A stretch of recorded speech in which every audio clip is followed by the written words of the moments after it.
Teach-in Symposium on Colonial Geographies, Kashmir, Palestine, Mexico. Sorry. And Okay.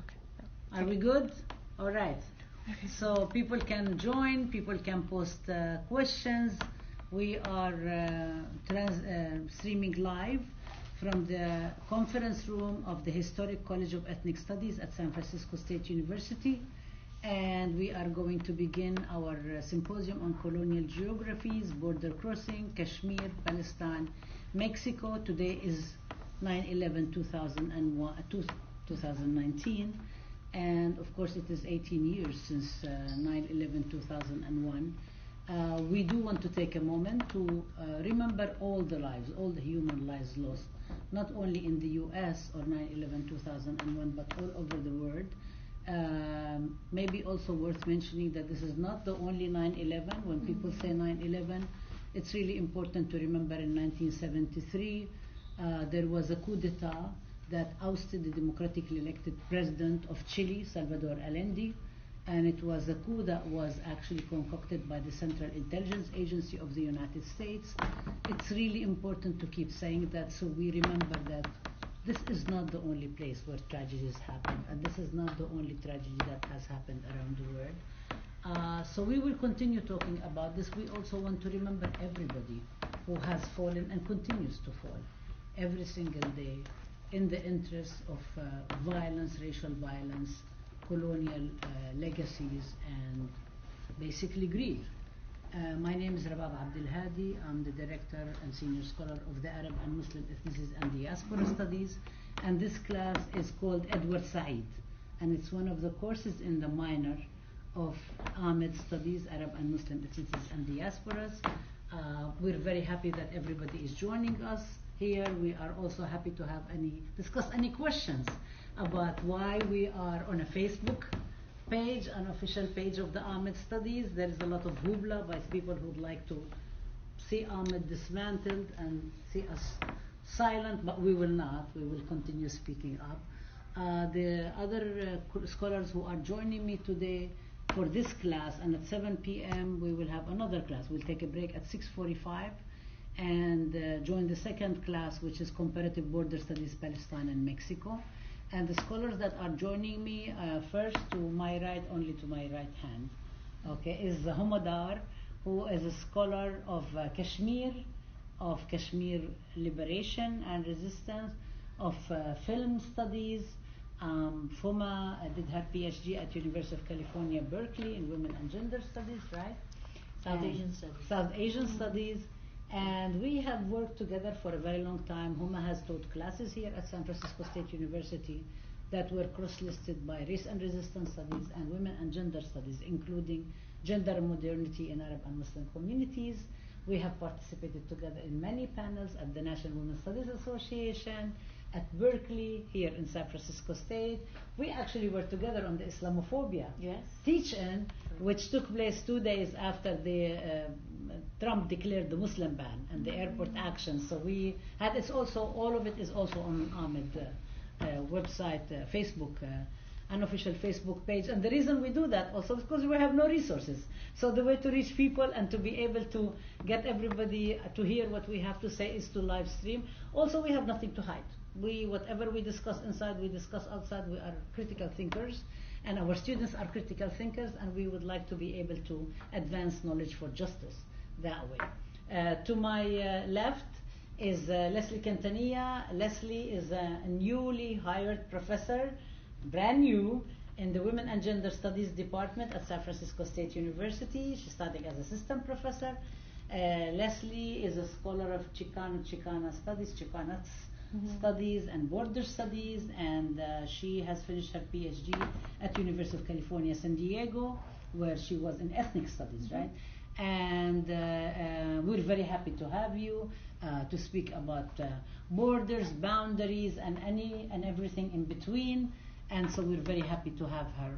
There are more people who will be joining us at 7, but without further ado, I'd like to turn it over to Salim Shahade, who is going to be moderating. So let me just say that Salim is a graduate student, doctoral student at UCLA, University of California, Los Angeles, in anthropology. Salim has finished his master's program here at San Francisco State University, and he wrote his thesis, I believe the first ever thesis on the oral history of Palestinian student activists, specifically General Union of Palestine Students at San Francisco State University. Salim has been ahead of the game. He received the Edward Said Scholarship at SFSU. He received an award from Anthropology Department for first year. He also received the Hood of the College of Creative and Liberal Arts. He was nominated and by 14 departments in the College of Creative Liberal Arts. We don't know how the vote went, but we do know that Salim was awarded the award. And Salim has also been very active at San Francisco State University. And now he has already also is ahead of the game at UCLA. He is a year ahead of the program. He's now working on his comprehensive exam, finished one, he has 2 to go. And Salim has been a lecturer at San Francisco State University, has been amazingly working very closely with me and supporting me in the work that we're doing for AMED Studies and to advance the program. And also we have collaborated on the project Teaching Palestine, Pedagogical Praxis and the Indivisibility of Justice in Palestine, in South Africa, in Havana, Cuba, in Seville, Andalusia, at the American Studies Association, and many other places. So I would like to turn it over to you, Salim, so you can take over the moderating, and I can step out of my role as the moderator and get to be one of the panelists. So, Salim, go. Thank you so much. We're going to begin with Dr. Huma Dar. Dr. Huma Dar has 2 videos set up. Would you like to watch them first? I think I'd like to speak a little bit about them first to ground them. So we started off Jack Shaheen's Real Bad Arabs, and Professor Abdulhadi said we'll take it with a bag of salt or a pinch of salt. That slippage in itself is indicative, right? Is it a bag or is it a pinch? And I said the grain. A grain, okay. So for those of you who have seen all of it, or to Rabab herself, what were you thinking of about that critique? Because this is a film that I do show. I've shown it twice in the last 2 semesters at teaching at CCA, and it's good for what it does, but I have a critique and I would like to share. Maybe it's the same as yours. Maybe we can we can put it together. I think on the reason I show the film is because I really want to acknowledge somebody like Jack Shaheen, who was one of the early Arab American scholars and scholars on Arab American studies before Arab American studies became as trendy as it is. But also on the other hand, there is a lot of absences in the work of Jack Shaheen, just like the field of Arab American studies. One of the main critiques of mine is that Arab American. So when you say Arab American, actually Arabs in the US or Arabs in the Americas sort of disappear. So people assume we're only talking about people in the United States itself.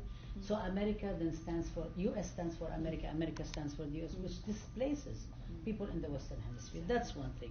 The second thing is that by extension that is very assimilationist in my view, and I think he's trying to get beyond that kind of critique and so on. But I think also he begins by saying Arabs are the most marginalized, maligned people, and I actually don't think that's true.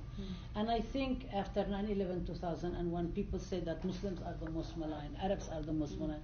I don't think that's the case for several reasons. I think one is that this engagement of Olympics oppression is actually quite problematic and counterproductive. But I don't think it's only politically counterproductive. I think it's also it's not even true. And then when you're going to start counting, how many victims are you going to talk about? 6 million Jews who were killed during the Holocaust? Are you talking about 20 million Soviets who were killed during World War II? Are you talking about millions of Africans who were kidnapped and enslaved in the US in mid-passage? Are you talking about the many indigenous people on whose land, stolen land, we're actually convening today, who were genocided by the settler colonial project in the US? So I think to me, that's a bit problematic to kind of like just say everybody is the victim, but then more victims. So it also is a very bad recipe for actually coalition politics and building towards justice, because then people start competing. They forget about who's actually colonizing and controlling their lands and so on. And we start fighting among each other on crumbs, basically. And it's a colonial game, divide and rule, which is, we know from the histories of our communities, colonialism works a lot. I think also one of the things I would have liked him to talk about is that the whole, he talks about Arabs but doesn't talk about Muslims. So that in itself, but that's also a particular period in the history of Arab research and Arab American studies and so on, is that Muslimness was sort of absent because it was either like connected with the Taliban, or it was connected with Saudi Arabia, or and especially with Iran and the Iranian Revolution and so on. And in itself is, but also the whole 1492. The point of 1492 as a defining moment in the consolidation of Islamophobia and in the move of Islamophobia from colonial Europe to the Americas, along with the settler colonial project. So I think there is a lot of things that are really valuable in the film, but this is So I agree. I think that is precisely the basis of the more intellectual political critique that I have of Jack Shaheen's work, and there's certain, it shows up in the film. Towards the end of the film, there's one point where he says, Black Americans were able to get out of their bad representations, so can we. And where are we talking about good representations? Or I want to actually get out of this binary of good representations versus bad representations, because putting someone on a pedestal is not necessarily a good representation, but fair, nuanced, more real, allowing a whole range of politics and histories and realities into our cinematic imagination. That's what I would call a positive step, not the opposite of bad being good. And in this case, the film does focus very much on bad representations. And then there's another point towards the end of the film where he talks about one film as a good film, and I'm forgetting the film's name. It's a film that he actually was acted as an advisor for on the first Gulf War. No, not the language. Oh no, it's the one with George Clooney and the rest of them. Exactly, and he says, it has so, and he shows positive messages. It has a positive message, and he talks to, there's an American guy and who asks the Arab guy, so what is happening? He's, how are the kids doing? And he says, yes, we're trying to save the kids. So coming at the point, and it was, I think, released in 1992 or 93. Syriana. Syriana. Not Syriana, that's something else. No, Miss Syriana, the other one. Something about Kings of the... Three Kings, maybe. Maybe Three Kings, because he acted as an advisor for the film. And we know, we know how at the first Gulf War, the kids in the incubators of Kuwait were used to start an absolutely illegal war. So this asking about the kids of Iraq, the babies of Kuwait, it actually, in retrospect, it's one of those tragic comedies, sad things that really makes you puke, because these were wars. Some wars have been fought on the butts, on the shoulders of women. Some of the wars on the butts of little babies in incubators. And that first Gulf War, 1990-91, then Kuwait, Afghanistan, Iraq. From then on until it was completely decimated in starting 2003, it lost at least 500,000 children because of U.S. sanctions. Where are those kids? Right? And that was my, two very, very cinematic, that you can pause the film at and see that section that comes from this underlying foundation that's not very well thought of. And that is early in American Arab kind of studies as such. But also the segue into Kashmir, we saw how these representations are very explicitly evil, negative. It's very hard to see them as positive. And I think there is complexity when that evil or that badness is actually mixed with desire, when it's mixed with fantasies of redemption, when it's mixed with fantasies of sexually appropriating the other, and here I'm obviously thinking of Indian cinema. So they are terrifying in the kind of soft power they have to make believe that you can occupy a country and colonize sexualities, and we know how colonialism affects every aspect of life, from sexuality to the formation of genders to class and lived realities to expression of resistance. So those films are harder in some ways to grapple with. And many of our own Kashmiris or people who stand with justice see these films, and it's very easy to be seduced by the drama of colors, of music, of dances. 3.5 hours of Bollywood are very hard to resist the seduction of. So that's the terrain I deal with. And when I started working on them, I couldn't find most cinematic representations of Kashmiris before the 1990s, when the Kashmiris finally picked up the gun and said, we have been resisting peacefully for the last 50 plus years, but now we need to militarily fight for our rights, which connects with world history. What was happening in around 89? The Berlin Wall had fallen. USSR was no longer USSR. Afghanistan, that little besieged, landlocked country, was, for all means and purposes, the land for the proxy war between USA and the erstwhile evil empire and the ragtag army of the Mujahideens. Remember, this is the time before Taliban. Taliban wasn't born then. Taliban is a later invention. So these were the Mujahideens that were invited by Ronald Reagan as the founding fathers of Afghanistan. So and then the 1979's the Islamic Revolution in Iran, where they were able to get rid of a monarchy that had very obviously and explicitly sided with imperial powers in selling the national resources to Britain, to the US, and so they had hope.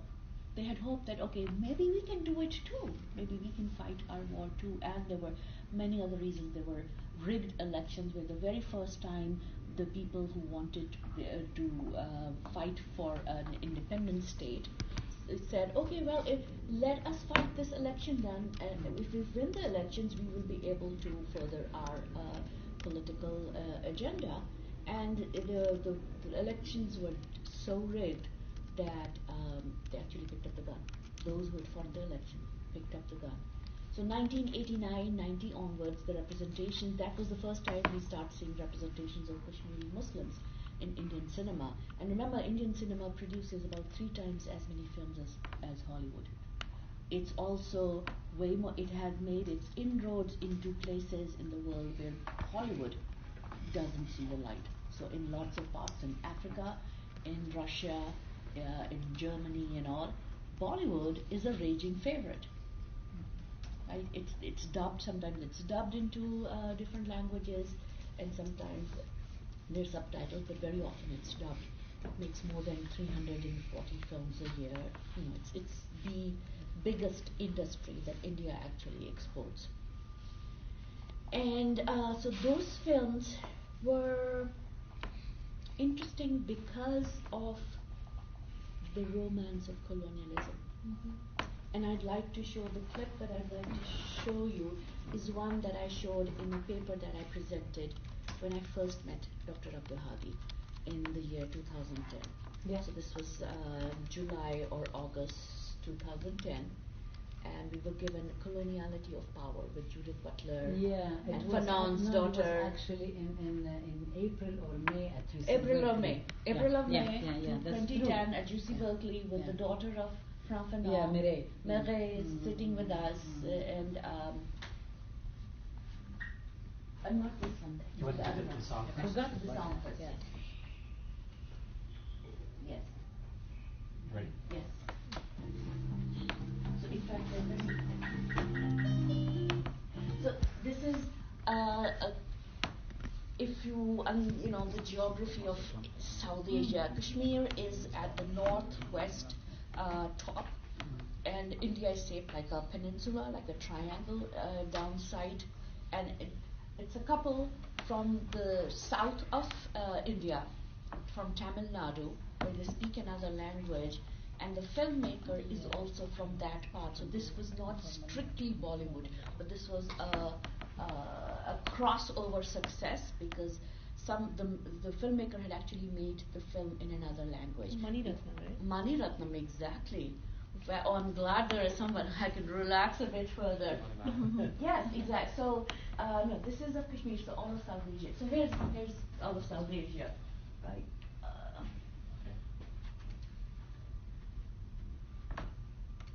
Oh yeah. Yeah, right. So this is Kashmir, that's under Indian occupation, and Tamil Nadu is actually it's even further south of the tip there. It exceeds the map over there. So it's a couple. The guy is a cryptographer, and he marries this young woman from a village, and she's not really happy because he had originally come to marry the older sister. The older sister's love affair was someone else. She conspires to have her younger sister marry him so that she can marry the love of her life, and the woman is kind of upset. She doesn't know this back history, the younger sister, so the marriage is not consummated. They are in India. He's unmarked as any Hindu. He wears regular pants, shorts, and the whole thing. He goes to office. The chief cryptographer of God knows what unit in India, tells him that he needs to go to Kashmir and solve a certain problem with the terrorists there. And he initially doesn't want to take his wife, but she insists because at the very same point she realizes, oops, I've been acting mean to him all along, whereas it wasn't his fault. He's a good guy. I can give him a chance. I will fall in love with him. Soap opera. So total soap opera. So he goes there, and they open their eyes. Now we can go to this tab. So this is the sublime, what Kashmir serves as. In Jack Shahi's film, we heard about the desert. Kashmir is this snow and beauty and valley and river and distance. And distance. Let's play it. And look at her eyes.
This is soft porn.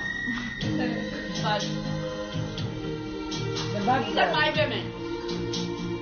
That's about the closest we see them in the entire film.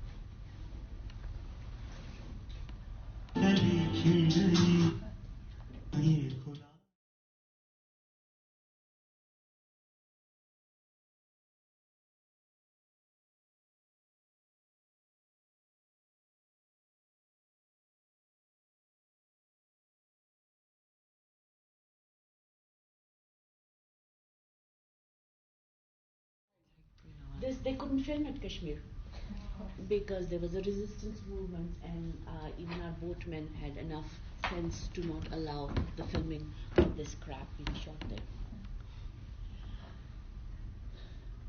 So this overlap, you can see why it is seductive.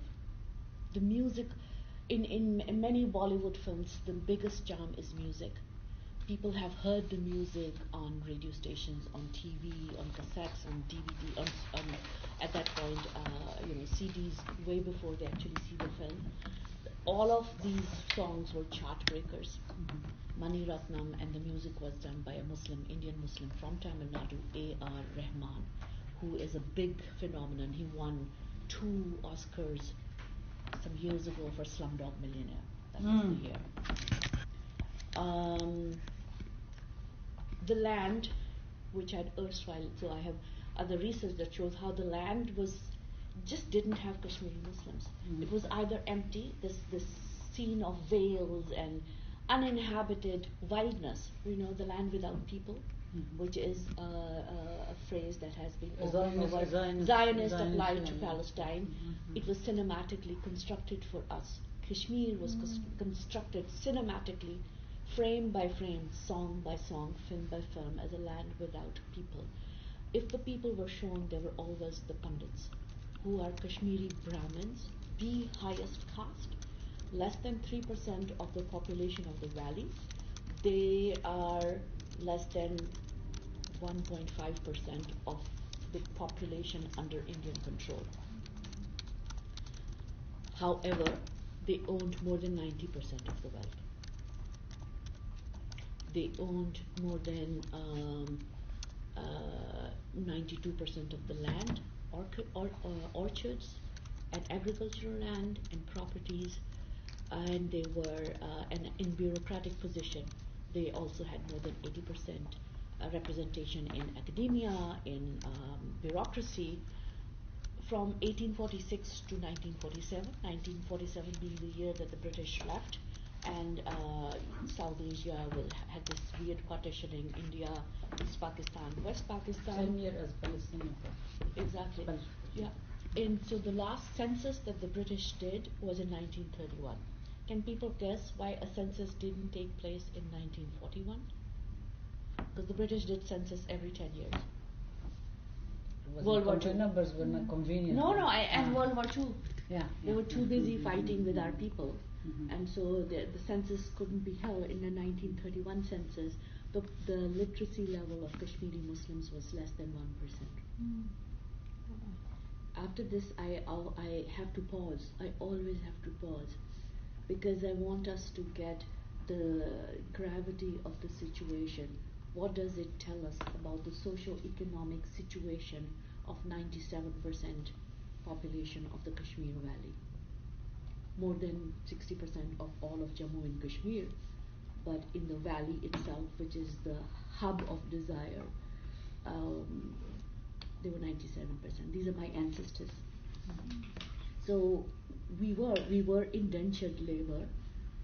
The institution was called Begar, Begaar, where any Kashmiri Muslim could be beckoned off the road and taken anywhere, to a construction field, to a toilet, to the forest, to pick up stuff, to clean a bathroom, to do any physical manual labor whatsoever, for nothing if you want to, and for maybe a penny if the person felt really generous. And the person who was beckoning had to be either a Dogra, who's the ruling class of people who came from the adjacent part of Jammu and Kashmir called Jammu, and they bought Kashmir from the British. So we're looking at a very deep, I can't use a non-academic language, a shitty history of colonialism.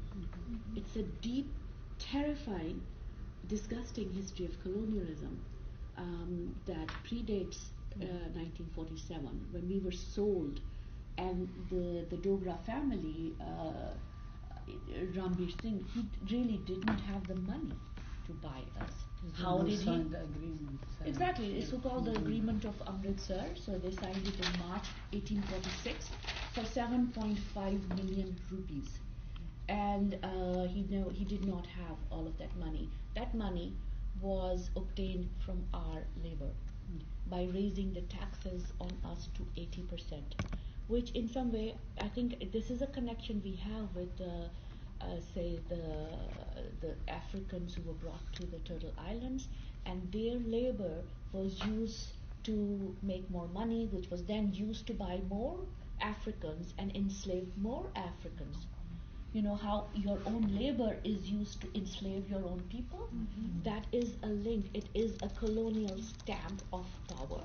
That is not new. That is not just used in the New World, but it has been in, and I think it does bear a certain relationship to the British, because the British were the ones who sold it. The British were instrumental in the Middle Passage and the enslavement and the genocide of Africans. So this is a philosophy that they took back to South Asia, not to say that the people with their caste system, which I in my own work have drawn directly to a 3,000-year-old colonial phenomenon. We cannot say that South Asia learned it only from the Britain. It would be incorrect. It would be false. I would like to, but I can't. It's a footprint of a colonial mentality that predates written work. It's written into the Vedas, where it claims that the Aryan people came from Central Asia and dominated the indigenous people, and it calls them demons. So Rumila Thapar, the Marxist historian of JNU, Jawaharlal Nehru University in Delhi, writes about how to read the Vedas, and many other people who have interpreted, who know Sanskrit, look at these books and say, well, you can read histories in these texts.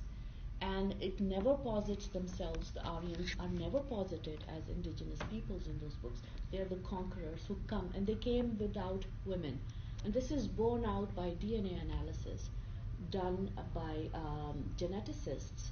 As one of the most groundbreaking study was publicized in the year 2017. And the Indian government tried its best to clamp down on its publication, but they couldn't because it was beyond them. And the DNA study shows how there was a group of men who came. It wasn't, we cannot call it a migration. When it's a migration, you come with women and children. When it's an invasion, you come with men only, right? Like an army. So that it was an invasion of men that was responsible for the destruction of the Indus Valley civilization. Remember in your 6th grade history that you learned, California history textbook thing, the Indus Valley civilization, Mohenjo-daro, Harappa, these were indigenous civilizations that were demolished, destroyed by the incoming Aryans.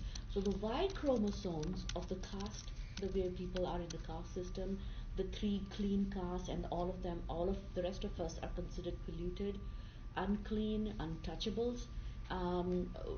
The more quote-unquote untouchable you are, the lower you are in this sickening caste hierarchy, the more indigenous blood you bear. The higher in the caste hierarchy you are, the more your Y chromosome connects to the people in South Asia, in Central Asia, so outside of South Asia, right? So it bears it seconds, it reaffirms the narrative of the Vedas of these men coming from abroad, from Central Asia. So within Kashmir, one of the things that Kashmiri Brahmins have been saying, so they were displaced from power for 2 reasons. Even this Article 370, I don't know how many of you guys have been hearing Article 370, yes. Article 35A. What the hell is that about? What are these articles? What does it mean? Article 370 is actually the sediment of the instrument of accession. So the Dogra ruler that we had, who was Hindu, and in a way the laws were extremely Islamophobic, to the extent that we had no azan, no call to prayer in a place that's 97% Muslim. We had no freedom to have the azan for most of that time. There were many mosques that were taken over by different rulers within this, not just the 101 years, by the way, of the Dogras, but even the preceding years. We have been colonized since 1586, first by the Muslim Mughals. So they were Muslims. So I want to differentiate that this is not about religion. It's not about, Muslims fighting against non-Muslims. It's about anti-colonialism. And in some cases, that colonialism is in itself entangled with Islamophobia. Precipitated, reinforced by Islamophobia. And then we had Afghans who ruled over us, and then we had Sikhs who ruled over us, and then the second to last were the Dogras, the Hindu ruler who ruled us for 101 years, bought us from the British, and then the the country called India. They are our last, and I hopefully the last colonizers ever, and that they will be done with and we'll be free. But in any case, those 101 years predate the Hindutva, Hindu nationalism, Hindu fascism that we might have heard of. Modi, who has blood on his hands from the pogroms and genocide. Modi has been a lifelong member of RSS, Rashtriya Swayam Sevak Sangh. It's a bit of a tongue twister, but it means, Hindu Volunteers Association. It's a group that was formulated in 1925. One of their major inspirations was Nazism. In their books, they claim that in books that got written a little bit later, that Hitler had a very good method for assuring the purity of race, and I'm actually citing, these were his words, purity of race, and we should learn from Nazis on how to carry that out. So that was the group founded in 1925. There are Indians who call that group the Hindu Taliban. I think that is absolutely pathetic because it is not only anachronistic. Talibans were founded in mid-1990s. It also tries to lay the blame at Muslims as source of fundamentalism or fascism, whereas it does not bear historical evidence. There's no evidence for that. So the instrument of accession in 1947 was signed by the last Hindu ruler called Hari Singh, and Mountbatten, who was the last viceroy of India, and that was he insisted, and this was part of the plan for the partition, was that all the princely states, when India was partitioned, and by the way, even when we say India, I want to always put quotation marks around it. The historian Perry Anderson at UCLA has an excellent book called Indian Ideology. It has just 3 essays which are available for free online in the London, in the Left Review, and so if you can access those essays for free. And he deconstructs. And you can give us the citation so we can add to the we website. Can see. I can give you the citations. He's British, right? Isn't he British? Yeah. Ben Anderson's brother. Benedict Anderson's brother. So he was a leftist. Yes. So there's one chapter on Gandhi, one on Nehru. Exactly. And he writes about, and we've always said that, but it's interesting. What we say gets a boost when a white person says that. But we'll take that. We'll take it. But for heaven's sake, we've been saying it for the longest time, that there was no such country called India. There was no such political entity called India. The only time India has come to be what we think of as India is under British colonialism. So India is a British construct. India, this political entity that we think of, is a British colonial construct. India as a geographical region, of course, has a longer history.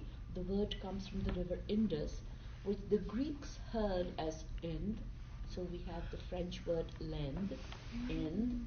We have, and the Persians who were next doors heard it as Hind. Hind. So we have Hindustan, Hindi, right? We have a lot of these things, but there is no, even the term Hinduism was accepted. There was no such religion called Hinduism. It is not mentioned in any of the Vedas. Period. The only time, so the British used it as a geographical entity.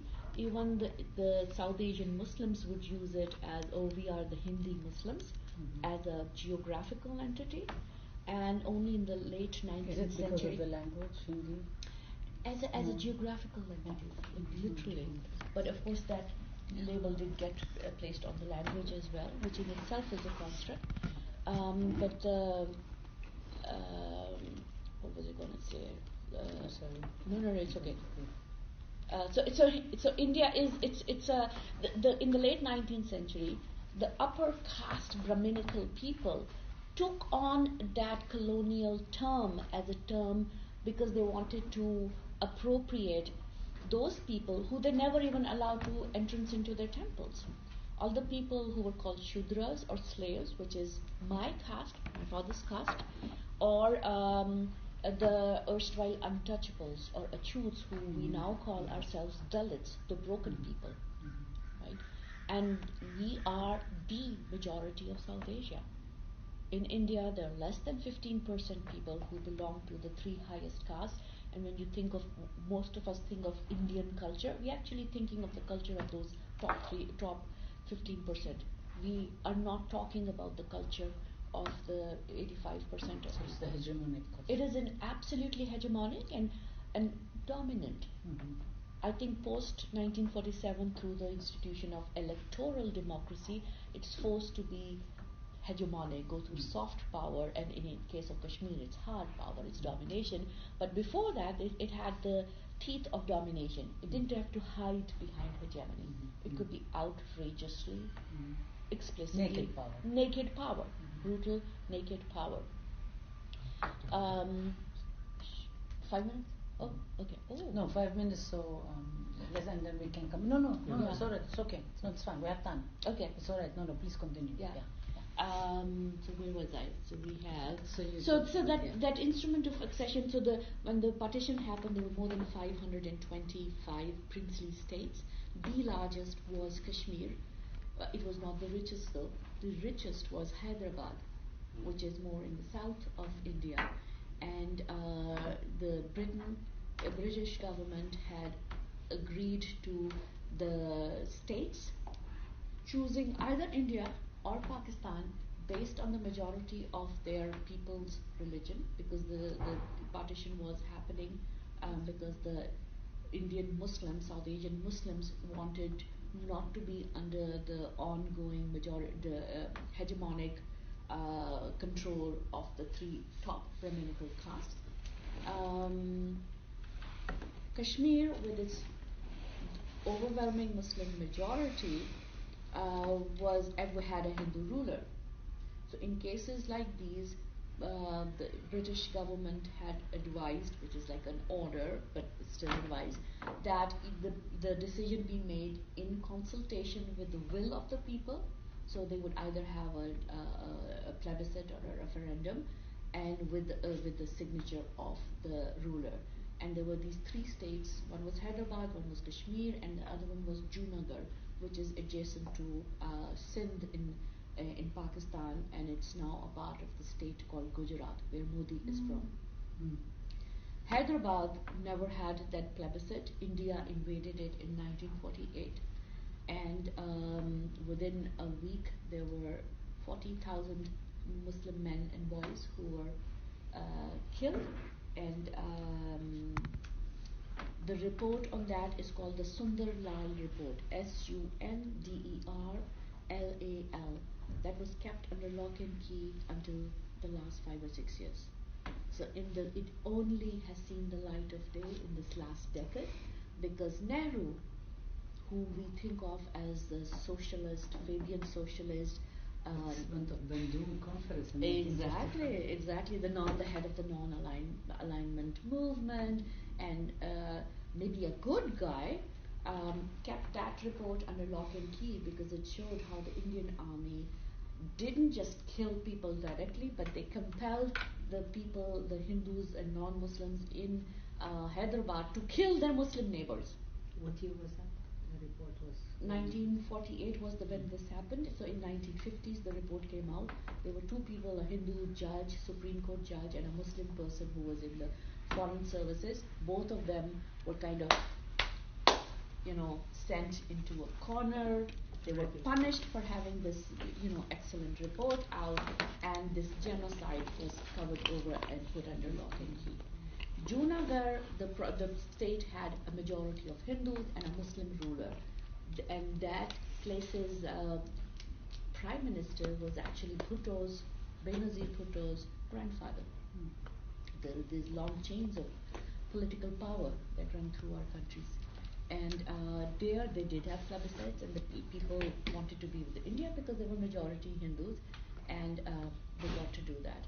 Kashmir also was invaded, but along with the invasion, the history is more complicated and I think more interesting because it is a history of agency as well. In World War II, there was one part of Kashmir called Poonch, which is now a little bit in India and a little bit controlled by India and both by Pakistan, where the Indian British Army had recruited many people from that area. You know how the colonialism constructed certain people as martial races, depending on whether you were tall, broad-shouldered, etc., etc. As simple as that. Kashmiris, we were denied the right to bear arms from 1586 onwards. So from that moment that I call our first colonialism, when our last indigenous ruler was exiled and the Mughals, the Muslim Mughals took over, they denied us the right to bear arms. They did not deny it to the Kashmiri Brahmins, to the Pandits, whom they used as their collaborators. And they actually gave them a lot of land as what in our South Asia is called Jagir, a feudal landlord system. So they were given lots of land to act as collaborators. And so Muslims kind of lost for more than 400 years, we didn't have the right to bear arms. Which again, if we look at the histories of Turtle Island, we look at the repression and genocide of indigenous Americans here, as well as the enslavement of African people who were brought here to work for free on the farms and mines in the Turtle Islands.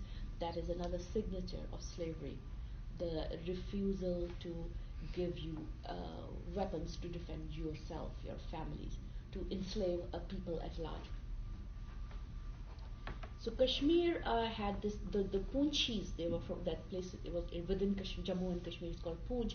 They had come back from the World War II, 1944, and they had their arms. So the British system would give them some kind of pension, a retirement, and they could come back in honor to their, because they were the basis on which the Allied wars were fought. These histories are invisibilized, but that's another kind of colonialism we can talk about later. They came back, and in 1947, before the partition has actually happened, the Hindu Dogra ruler wants to be independent, but he does not want to be independent.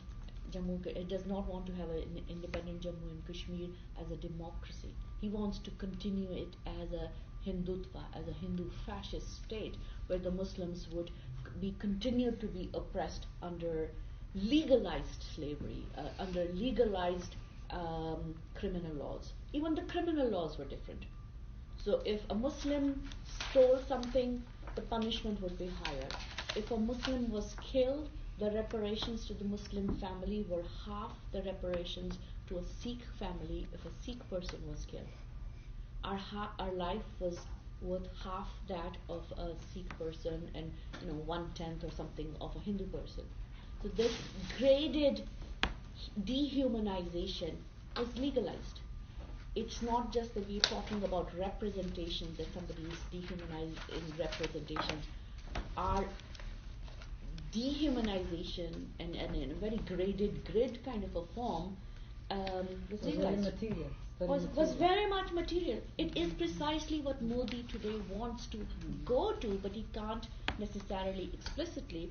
because the constitution has been written by in 1950s by a Dalit leader, and where at least the desire to have to gain the fruits of having the largest democracy. How do you give that away while having these completely totalitarian and urges? So within that instrument of oppression was written pending the determination of the will of people. And the other thing was that the instrument is just like a sign, like a legal document that has power. What was it that made Kashmir accede to India? And that accession was only on three things: on communications. Ironic that today, 38 days later, you see how our communications are. Mm-hmm. It is ironic. Defense. India has the densest militarized occupation in Jammu and Kashmir. That's where the defense comes in. Like again, I'm saying it very ironically, how everything that we had actually acceded to historically were turned into weapons precisely against us. And the third was foreign affairs. And again, how India talks about Kashmir. So we have a joke amongst Kashmiris that to the rest of the world, India says, Kashmir is a bilateral issue. It's between Pakistan and us. To Pakistan, it says, oh, it's an internal issue. It's, you don't come into it. It's our, internal matter. And to Kashmiris, it says, there is no problem. No problem. Mm-hmm. Right? So it's a supremacist signature of lying, of deceit, of hypocrisy, that as far as Kashmir is concerned, where people from the left to the center to the right have continued to have different forms of the same supremacist behavior towards Kashmiris, because we were looked down upon as unworthy of democracy. And these are Nehru's words, right? The socialist guy said, these people are unworthy of democracy. The same guy who had said at least 52 times in Parliament, at the UN, in press conferences, that there will be no forced annexations, there will be no forced unions. Kashmiris will be able to decide for themselves where they want to be, and if they decide to be with Pakistan, so be it. Initially, the only choices that were given was between Pakistan and India. So, of course, now the UN resolutions that we fight for would have to include the choice for full independence as well. And so Article 370 is the one that takes in those two limitations of the instrument of oppression. A, that it was temporary, but temporary not in the sense that it would be just appropriated over time, temporary in the sense of determination of the will of people via referendum or plebiscite. But Kashmir was the first international dispute that the UN ever heard. Ever heard. This is the first. And there are resolutions that have asked for the plebiscites and the referendum to be heard. The Article 35A, which I think is, but the thing is, Article 370, except for a token flag that we still had and our token constitution we still had, India had barged in every little aspect of life. So it had never remained confined to those three things of communication, defense, and foreign affairs. It had encroached upon each and every aspect of life in Kashmir, including downright occupation. Hundreds of thousands of acres are occupied without rent by the Indian Army. Hundreds of thousands of acres, including schools, hotels, homes, hospitals, orchards. You mention it, and the Indian Army has control over it. At this point, we are hearing that there are Gulmarg, Pulwama, and Pahalgam, these three towns of Kashmir, where Kashmiris ourselves are not being allowed to go. And we are also hearing that young Kashmiris are being asked to work at construction sites, bearing bags of concrete and cement, and they're either not being given any money or some of them have been given bottles of diesel. So it's a reenactment of that begar, that indentured labor, the system that I talked about. But it's again, our labor is being made to use to make settlement colonies on our land. Yes. So hold, because we're still having how much time do we have? We have until 6:45 the class, and we can extend until 7. Okay. Then we have another class, so we're continuing there. Yeah. But we want to, within this class, we want to be able to have here, and I can hold off my thing until 7, which I'm okay with that. Yeah. So the film that we saw, the representations, Bollywood, Indian population by and far large, there's lots of research. They don't read too many books. They don't, not many people get to visit Kashmir except the middle class, upper middle class, and the rich elite, who will sometimes unabashedly say, "Oh, my parents went for honeymoon in Kashmir." And it's as disgusting as when a Hawaiian hears that you'd gone there for a honeymoon. It bears the same imprint of that sexual fetishization mixed with colonial fervor, and they don't even understand when we screw our nose, but it really rubs us the wrong way. And representations like these I've had. I used to study computer science and mathematics at UC Berkeley. I changed to South Asian studies, and one of the spurs was that I at a friend who's a filmmaker. There was I will obviously not mention their name, but an Indian academic who was shocked that I didn't like one of these Indian films on Kashmir, and I was shocked that somebody could be so politically naive. Here I was studying maths and computer science, single mother. I did not, I would say I had loved it, but I did not know critical theory from A to B. And I can see things so clearly. How are these professors not able to see how problematic these films are? Politics of location. Politics of location. You have to live with a certain subjectivity to understand why, such a narrative is so obscenely insulting. Even for my own dissertation work on films, I had to do primary historical research, oral histories, to be able to get the grounds to base my work on, because that work doesn't exist.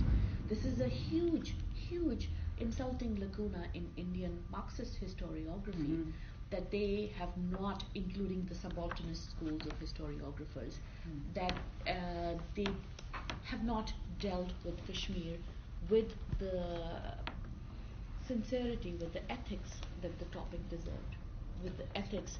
Can I stop you? Huh? Can I stop you? Yes, please. Okay, so we can come back to the That's okay. No, we'll come back. I want to make sure that Leslie gets. I want to hear what Leslie says. Yeah, basically what we could do now is you can make part of your intervention. You can make all your intervention. We're going to continue with the symposium. So I think what Huma has been the intellectual, critical intervention that you gave.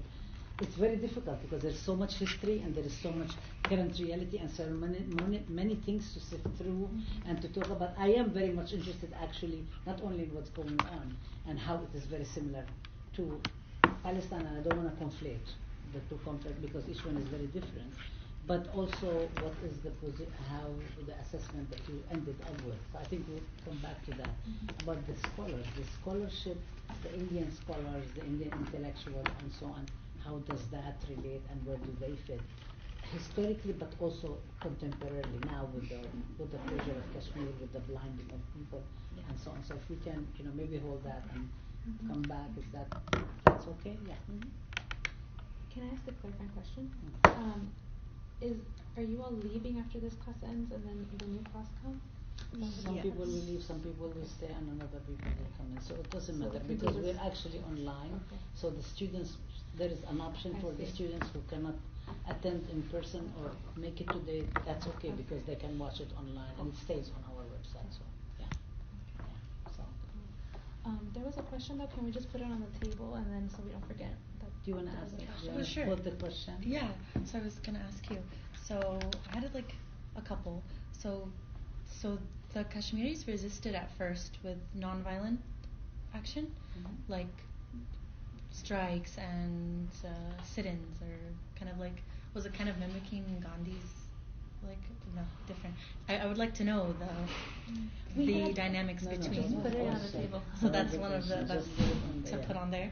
And then also kind of now what's happening, especially with these killings in India of Muslims kind of happening, where people are tied to poles and killed and beaten, and now they're building these camps and depriving people of citizenship there. So I want to know, how's the Kashmiri identity, what's happening? And I know I'm not asking you to answer for all the Kashmiris, but I'm saying if you could give me like an insight, because I know as a Palestinian I'm really interested in identity, and I would love to hear. And you're working on migration, refugee studies, Right. and so on. So yeah. Cool. Thank you. So it seems like the U.S.-Mexico border is so far off location from speaking about, Arab, Muslim, Kashmiri resistance, but it's so tied together. And I was wondering, before even I say whatever I wanted to say, what you all think is the connection, just very briefly. Like, where have you seen the connection made? Wherever that is. Is there one, or maybe there isn't one for you? But just to get engaged really quickly, quickly, like, what is that for you all? Yeah. And say your name before you. My name's Noelle. Yeah. Turn it around.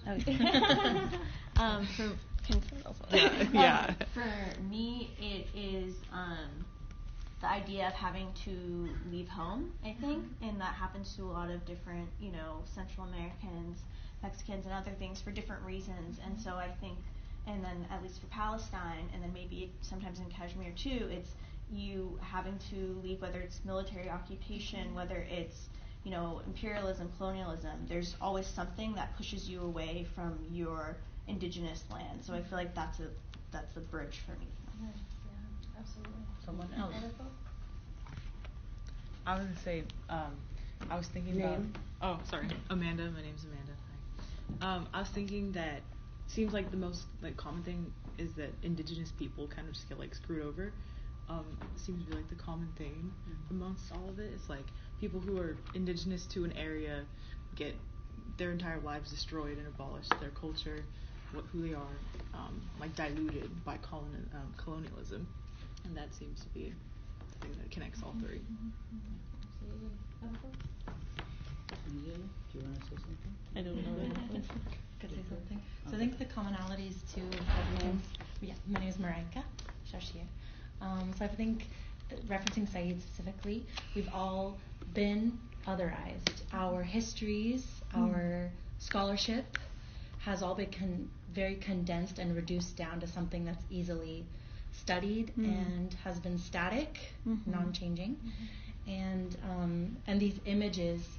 And I know Edward Said talks about this in Orientalism, is that it's not only acceptable to dehumanize us and to kill us and to occupy us, but it's almost encouraged in policy and in scholarship to do that. And that's something that's common between these groups. Nice.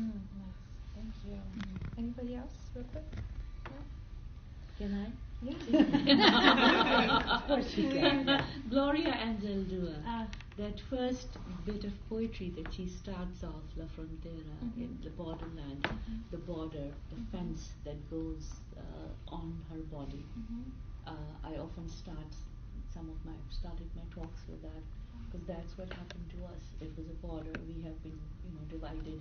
Once before in 47, Indian occupied Kashmir and Pakistani occupied Kashmir, and now into 4 different places. Here's Union Territory. This is Jammu and Kashmir. That's Ladakh. So it's a colonial border that really goes over our bodies. I got to see my relatives. I'm the only child of my grandparents who was able to go back and spend 3 weeks there in 2006. Thank you. Thank you, everyone, for sharing that. I think it's really kind of important just to see people's entryway into making the connections. So I have taught Chicana studies in the San Diego area, where a lot of my students cross the border every day. They live in Tijuana on the other side in TJ, and cross the border in the morning, however long that takes, and that has so much to do with post 9/11, anti-Arab, anti-Muslim racism. And they come to my class, and in a class where they expect to learn, Chavez, UFW, etc., I was very intentional about including a unit on anti-Arab racisms, and we read Said, we read Salaita, we actually watched this film in my Chicanic Studies class as well, even with the problematics, because for students and for young folks who are in high school, who are mostly brown in San Diego, they are heavily recruited by the military, by ROTC programs to enlist and to go kill our Arab cousins. So it's very important for me to kind of have that intersection very much in the classroom for the Chicanx, mostly Chicanx students, to understand anti-Arab racism as it has to do with being Latinx, Chicanx in San Diego, right next to the border. And so I had a student who lives in Tijuana, and he would come very late to my class all the time, and I would ask him, what's happening? Why are you always late? And he said, well, I live in Tijuana, and they always detain me. Why do they always detain you? They think I'm Arab. And so that to me says so much about how the border works, how detention works, how being held up in the line to cross into San Diego works in terms of anti-Arab racism, post 9/11 context. And in San Diego, in my work beyond my academic work, I've organized with Zapatista groups to form these connections between what does it mean to organize at the border, U.S.-Mexico border, and have a connection to Palestinian resistance. And I think one of the mistakes that is currently being made, and I think I hear it all the time in protests and rallies, from Palestine to Mexico, border walls have got to go. Great chant, it rhymes. However, when people think about Mexico as indigenous land parallel to Palestine, there's a mistake there, because Mexico is also a nation state that doesn't just have a border, between U.S. and Mexico. It also has a border between Mexico and Central America. And my parents are from El Salvador, and they crossed in the 80s, post-Civil War. And so for me, from Palestine to Mexico, I'm thinking about my parents and the southern Mexico wall, and that which is always being fortified. Especially right now, post-caravans, and because of the caravans. And so I want to talk a little bit about the caravans, because it's still something that I'm thinking through, because I was very much a part of the intense vortex that was the border, and what it meant for me to serve the folks from the caravanas, from the caravans, because there have been multiple, as a second-generation Central American person, who basically saw the people that my parents left behind come now, and I'm here on this side of the border. So in 2018, there was a smaller caravan that came in February to Tijuana, and it had 200 plus people in the caravan. The folks from Tijuana who are organizers, the folks that are in San Diego that are organizers, were able to kind of, do the humanitarian aid, get the food, get the clothes, and also think about what does it mean for the next caravan that's coming, which was the bigger one, the 7,000 people one that we saw the images of. And so for me, it was very interesting just to see the type of activism and solidarity activism that was given to the folks in the caravan, and the multiple layers, and kind of, again, this vortex of weird power dynamics that were there. So number one, for Central Americans to be in Mexico, there's a long history of anti-Central American racism, as much as there was also a lot of solidarity for the caravan to go from southern, Chiapas all the way up to Tijuana, and then hopefully make it over to San Diego. There was a lot of solidarity. A lot of groups came out throughout Mexico to, give food, give water, provide some shelter here and there, tents, etc. The anti-Central American racism, though, that was heightened in Tijuana gives us a dynamic that we don't usually talk about within Latin America, that is erased when we say from Palestine to Mexico, all the walls have got to go. When my parents had to assimilate their Spanish into Mexican Spanish when crossing into Mexico in order to not be marked as other, Central American other, that isn't talked about. What Central Americans now are going through in Tijuana is really intense. The news isn't talking about it. There's been a lot of attacks on Central Americans who are in shelters. There's a lot of disappearances. There's a lot of sex trafficking, organ trafficking, and it's really dangerous for Central Americans. There have been protests in Tijuana from folks that are very conservative, Mexican kind of conservative folks who are anti the caravan, who are also anti-Haitian also when they came pre the Central American caravan. And so that, again, isn't talked about when we make this parallel from the Arab world to here. Because it's such a tricky dynamic, and I'm sure that also happens within the Arab world, and then, different the different dynamics there. So for me as an organizer on the ground there has been really eye-opening to what does it mean to be in solidarity in joint struggle, from me being second generation Central American to Mexicans and Chicanx folks with Central Americans as well. And that's a really important question to think about, South-South solidarities, and where are the multiple Souths, because there's a south of Mexico too. And that's what we're seeing on TV, and also we're seeing a lot of anti-Mexican terrorism, as we saw in Texas, because of how Latinos, Latinx, Chicanx are homogenized into this thing of like, well, y'all are brown, we hate you all, and so everyone's getting the brunt of anti-Central American racism right now. So we kind of have to also make a little nuanced analysis around why that is. Also, from Palestine to Mexico, all the border walls have got to go. There are many different indigenous communities along the border that don't identify and have never identified as Mexican. In San Diego, Tijuana, where I come from right now, my recent home, it's Kumeyaay community. Kumeyaay folks have been divided between the U.S. and Mexico. They are the original indigenous peoples of that land. You have Tohono O'odham people who are currently also right now fighting against the expansion of the U.S.-Mexico border on their lands. We have a comrade of ours who's O'odham, and she's very much connected to the struggle and resistance there. And so, again, who are we centering even in our chants and in our slogans and in our protests is really important, because we're reifying the nation state when we're saying from Palestine to Mexico. It would actually have to be from Israel to Mexico. All the borders have to go, because those are the two nation states. But if we want to center indigenous people, it has to be from Palestine and these other ones. The walls got to go. So that has been kind of this irky thing every time I go to protests.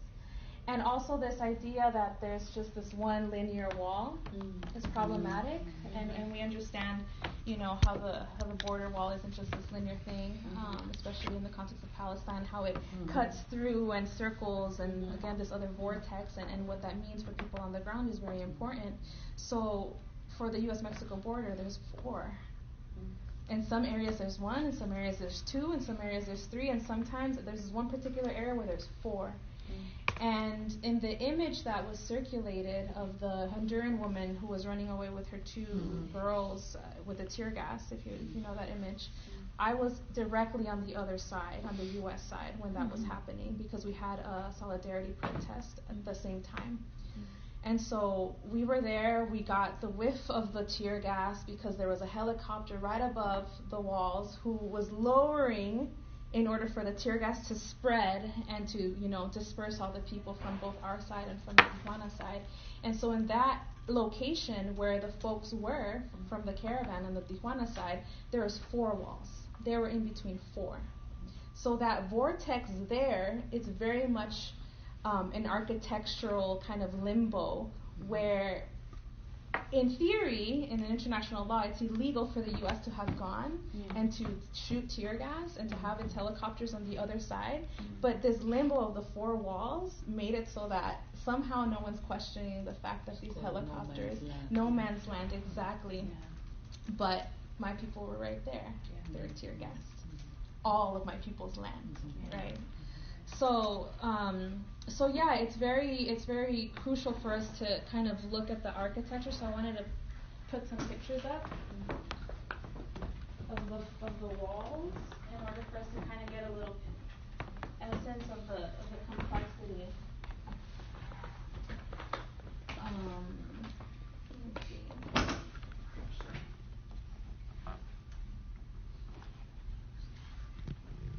So here is a really good. Oh no, it's okay. Here's a really cool map. Here's San Diego. Here's Tijuana. There. So we know where we're at. Yes. How do I do this? No, just hit the green button. The top left. Yes, up left. Okay. So let's go here.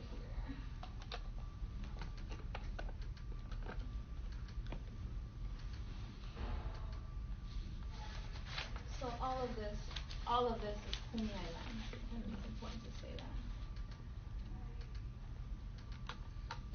A lot of people know the picture from here, where the border intersects the ocean.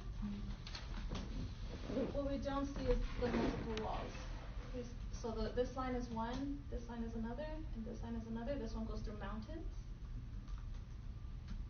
And from some compas that have shared with me around what it meant for the wall to be built on top of these mountains, is that indigenous folks could no longer migrate according to season or gather medicinal herbs because of that wall. So there was a rupture there in terms of ceremony.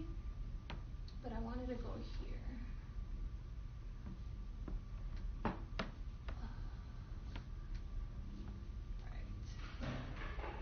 Here. So the tear gassing happened in this area. Folks were rushing the border in order to cross that day. What folks in the caravan did not expect when coming to Tijuana to cross into the U.S. was that there are multiple walls. They thought it was just one that they were attempting to jump or somehow go around, and some of them did try to swim around. Most of them died because it's very dangerous, the currents there. So when they get here, we had to tell them when we were in Tijuana, listen, there's multiple walls. It's not just one. So even a cartography of the area was unknown to them when they decided to move, because they're thinking, oh, when we crossed Guatemala, it was like this, little fence thing, and then when we crossed here, it's just this little fence thing. They're not thinking this highly militarized, multiple wall, people with guns, no matter what you do, they're going to get you. They didn't know that. So here are the 4 walls I was talking about. 1, 2, 3, 4. They were here, and they were trying to rush this crossing here. I was here on this side. This is a parking lot. This, Las Americas Premium Outlets, does anyone know what that is? Shopping mall? It is a shopping mall. It is the Nike, the Forever 21, the Gucci, all of that. All of this mall was shut down that day, and they lost millions of dollars. I want to put my PowerPoint up. Also makes sense to put it right at the border as the defining characteristic So of people USA. can shop and go back. Oh, yeah. Yeah, a lot of folks shop and go back. So here's the mall. And all this greenery, I do a lot of work on environmental justice as well. And so all this greenery here masks the fact that there's a wall here. So people come to shop from all over. You would never know that you're right next to the wall. Here's the parking space. And this is where we were at, and this is where people got tear gassed. People were pissed, and not just people on the U.S. side. Folks that live in Tijuana were so mad that the caravan was making it even harder for them to cross back and forth, because that day the border was shut down for a couple of hours. People weren't let through. And so we experience this really complex kind of positioning of what it means to be, for me, in solidarity with the caravan, and then for folks who live in Tijuana and cross every day, who are Mexican, mostly Mexican, say, I don't like that this is happening because it's already hard for me. They're making it harder for me. I don't like them. But instead, this anger is being projected onto the caravan, into anti-Central American racism, instead of thinking about, well, why can't we just all fight against this border as a whole? And that's really difficult for some folks to kind of think about dismantling, because they're saying, this will never go. I live this every day. How can we actually tear down the logistics, the bureaucracy, but also the physical structure of the wall? Not just metaphorically dismantle. How can we actually get rid of it? There is no hope from a lot of folks for that to actually go down. So that's something that we're kind of actually dealing with when thinking about the logistics of dismantling borders. What does that actually materially look like? What does that actually mean? And for folks in San Diego and Tijuana who are doing a lot of this organizing work, those are questions that require a lot of thought to take down. And so a part of my organizing has included doing a 5K border run along the Palestinian youth movement, where we take folks along a route next to the border, and we've put up information around borders and walls and settler colonialism in Palestine, so that we can understand even infrastructurally what are the connections between the U.S.-Mexico border and in Palestine. Let me see. Here's the image I was talking about. Save some stuff for 7 o'clock. Yeah. And so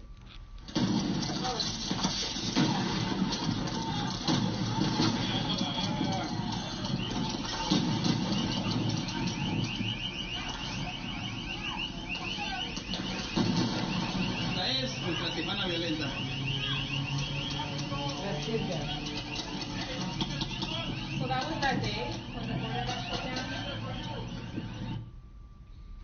And this is what they were throwing from defense technology, which has also been used in Palestine and in Ferguson. CS, this is the labs in Pennsylvania. Yeah. Absolutely. Yeah.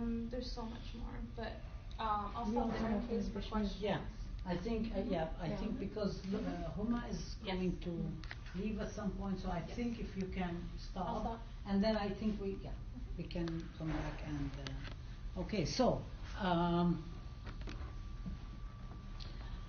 Do you know that? Yeah. I just wanted to kind of just let's say a few things in order to wrap up the session, but yeah.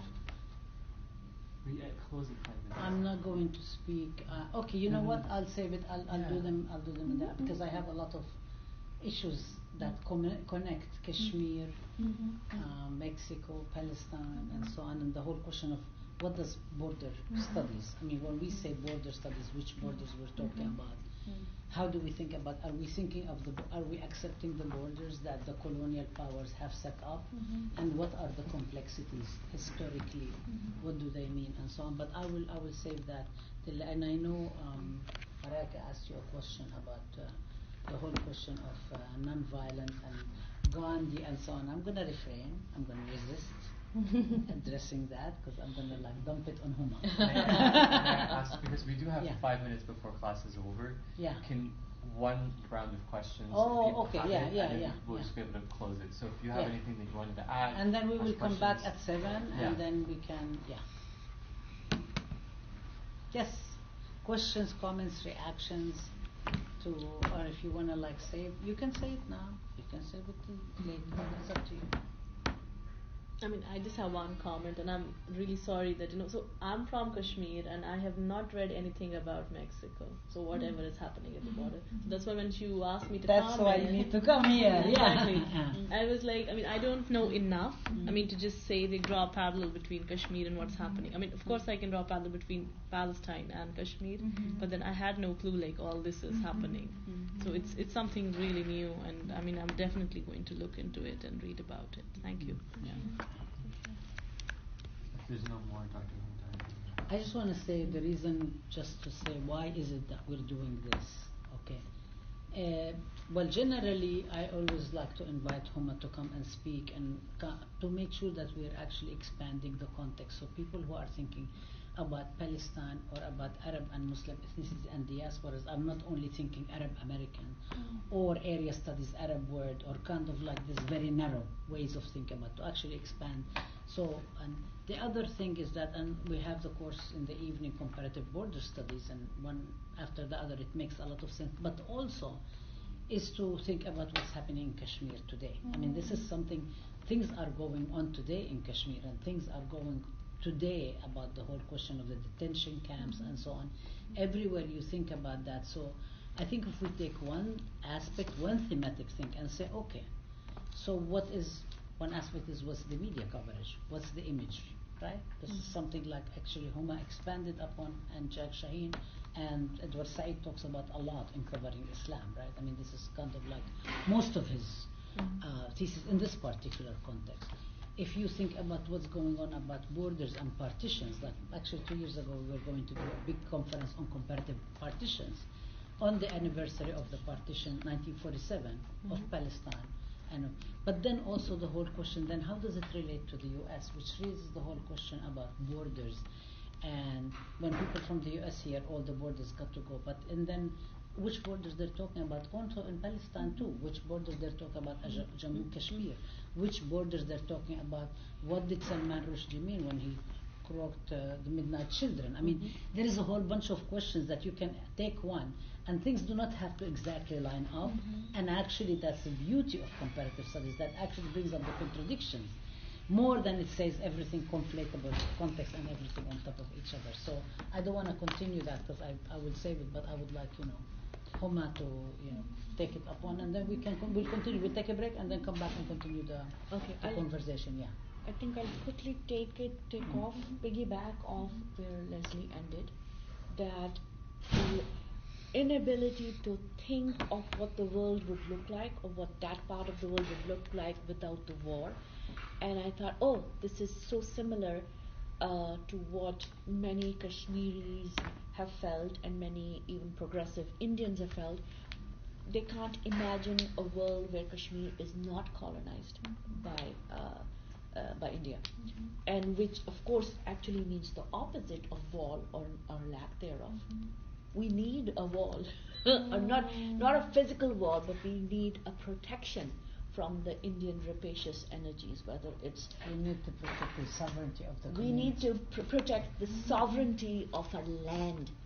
And we talk about how indigenous rights pinch, they are centrally located in land, languages, cultures, and lives. First of all, of course, lives, our labor, our languages, and our land. Without our land, we are decimated.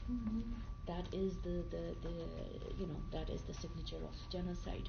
But so in our case, it's not that we want the walls demolished, though we do need certain walls demolished. That between Indian occupied Kashmir and Pakistani occupied Kashmir, we do need unification at some level. But the commonality is to imagine a world without this tyranny.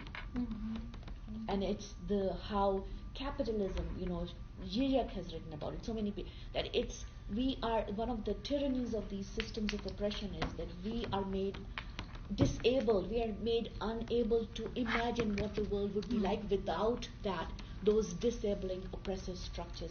That's where our resistance comes in.